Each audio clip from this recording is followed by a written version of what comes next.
brought to you by Silver Pumps.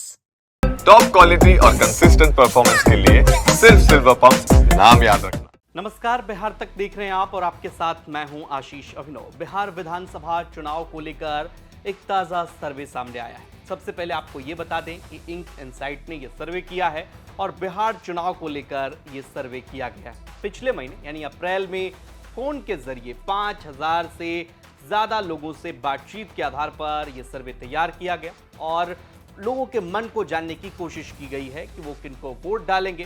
हालांकि आपको यह स्पष्ट कर दें कि 20% वोटर अनडिसाइडेड हैं इसमें, यानी कि उन्होंने अपना मन अभी चुनाव को लेकर नहीं बनाया है।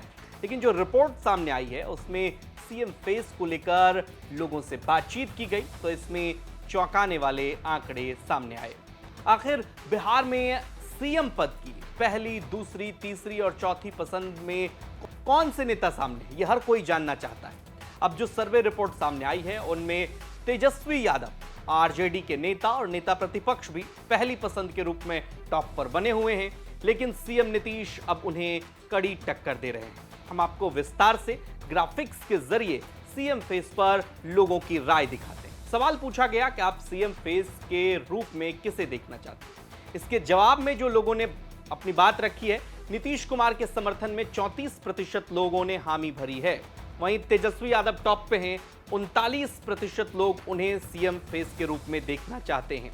लोक जनशक्ति पार्टी रामविलास की बात करें तो उनके सुप्रीमो और केंद्रीय मंत्री चिराग पासवान, यहां उनको अगर आप देखेंगे ग्राफिक्स में जो मेरे दूसरे साइड, 6% लोगों का साथ चिराग पासवान को मिला है। वहीं सम्राट चौधरी बीजेपी के जो नेता हैं और अभी डिप्टी सीएम भी हैं, 2% लोग उन्हें सीएम फेस को लेकर अपनी पहली पसंद बता रहे हैं।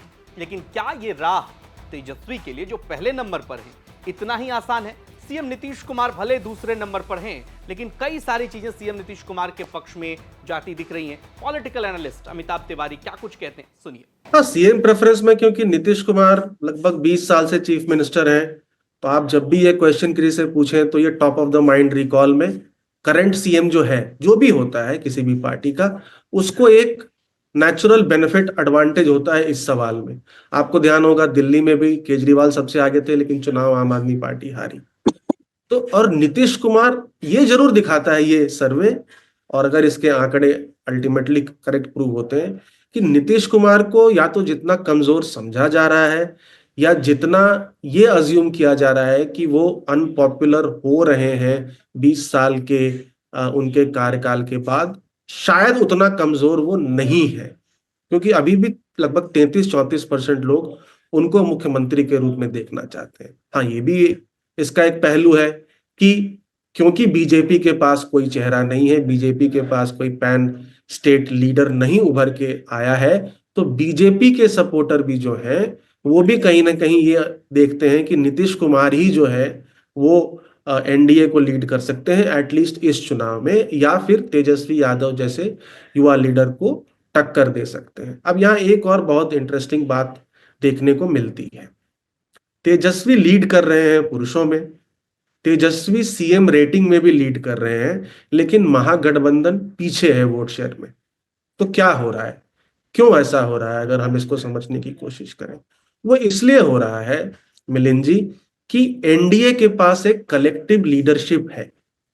एनडीए के पास नीतीश कुमार हैं 34% पे, चिराग पासवान हैं जो अपनी जाति का वोट लेकर के आ रहे हैं 5-6% पर, सम्राट चौधरी हैं 2% पर, और एनडीए के सपोर्टर्स कहीं ना कहीं एक नया चेहरा भी देखना चाह रहे हैं जो आई थिंक 10 या 11% है। लेकिन वही महागठबंधन में तेजस्वी यादव को छोड़ करके अभी तक ऐसा कोई लीडर नहीं है, ना कोई मुस्लिम समाज का लीडर, या कांग्रेस पार्टी में कोई अगड़ी जाति का, या कांग्रेस प्रेसिडेंट जो अभी बनाया है दलित समाज से, या सीपीआई सीपीएमएल में, या वीआईपी पार्टी में भी ऐसा अभी कोई लीडर नहीं है जो पैन स्टेट जिसका प्रेजेंस हो और जिसकी अपील हो, जो अपनी जाति का वोट ऐड कर रहा। तो on a combined basis, stand alone basis तो तेजस्वी यादव आगे हैं और अक्रॉस सर्वेज ही आ रहे हैं आगे वो, लेकिन अक्रॉस सर्वेज वो शायद पीछे भी चल रहे हैं at a party level in terms of vote share. इसका कारण यही है कि कलेक्टिव लीडरशिप एनडीए की वो ज्यादा मजबूत है और लीडर्स की कमी है महागठबंधन में। तेजस्वी यादव के बियॉन्ड उनके अलावा ऐसा कोई कैरिस्मेटिक लीडर उनके पास अभी नहीं दिख रहा है। तो अभी चुनाव में हालांकि वक्त है और सीएम फेस को लेकर अभी लोगों की प्रतिक्रिया जानी गई है। आगे और जैसे जैसे चुनाव नजदीक आएगा तमाम सारे सर्वे रिपोर्ट सामने आएंगे और उसमें सीएम फेस को लेकर क्या कुछ रिपोर्ट सामने आती है और क्या वास्तव में नीतीश तेजस्वी में महामुकाबला 2025 में देखने को मिलेगा। आपकी क्या है राय, कमेंट बॉक्स में हमें जरूर बताइए और बिहार की तमाम खबरों के लिए आप देखते रहिए बिहार तक।